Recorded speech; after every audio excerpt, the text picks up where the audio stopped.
Hello বন্ধুরা, তোমরা কেমন আছো? আমি তো এই ভালোই আছি।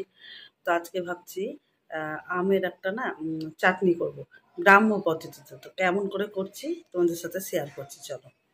এই আমটাকে আমি 10 মিনিট দিয়ে ভিজিয়ে রেখেছি জলের মধ্যে, শুধু জল, নুন টুন কিছু দেয়নি। একটু আম পাকা কাঁচা সব মিশানো আছে, তাতে অসুবিধা নয়। কারোর যদি কাঁচা আম থাকে তাতেও হবে এই পদ্ধতিতে। এই যে সরষের তেল আমি গরম করতে বসিয়ে দিয়েছি কড়াইয়ে।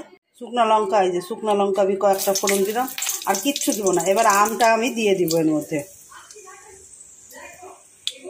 এই যে শুকনো লঙ্কাটা দিলাম, তো তারপরে আমটা দিলাম। একটু নাড়াচাড়া করে নুন আর হলুদ দিয়ে দিব আমি। বড় চামচার 1 চামচা নুন দিয়েছি, আর ছোটো চামচার 1 চামচা আমি হলুদ দিয়েছি। দিয়ে এইটা একটু নাড়াচাড়া করে আমি ঢেকে দিব। নুন হলুদ দিয়ে দিয়ে একটু আমি এবার ঢেকে দিচ্ছি। এবার ঢেকে দিলাম এটা। পাওয়ারটা, এই যে পাওয়ারটা একদম লো করে দিয়েছি। আর আস্তে আস্তে হবে এটা। এটা নরম নরম হয়ে গেছে। এর মধ্যে আমি গুড়, চিনি এবার দিয়ে দেবো। গুড় আর চিনি আমি এবার দিয়ে দিলাম। দিয়ে নেড়ে চেড়ে একটু রাখবো। যে কালো সর্ষা 1 চামচা, বড় চামচার 1 চামচা ধুয়ে নিলাম, আর শুকনো লঙ্কা এটা এখন বাটবো। আর শুকনো লঙ্কা কিন্তু দিতে হবে, না দিলে টেস্টটা আসবে না।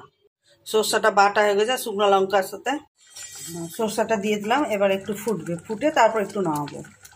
সর্ষা বাটাটা দিয়ে দিলাম আমি। এটা একটু ফুটুক। এই যে টকবক টকবক করে ফুটছে, হয়ে গেছে। এবার গ্যাস আমি বন্ধ করে দেবো, দিয়ে রেখে দেবো।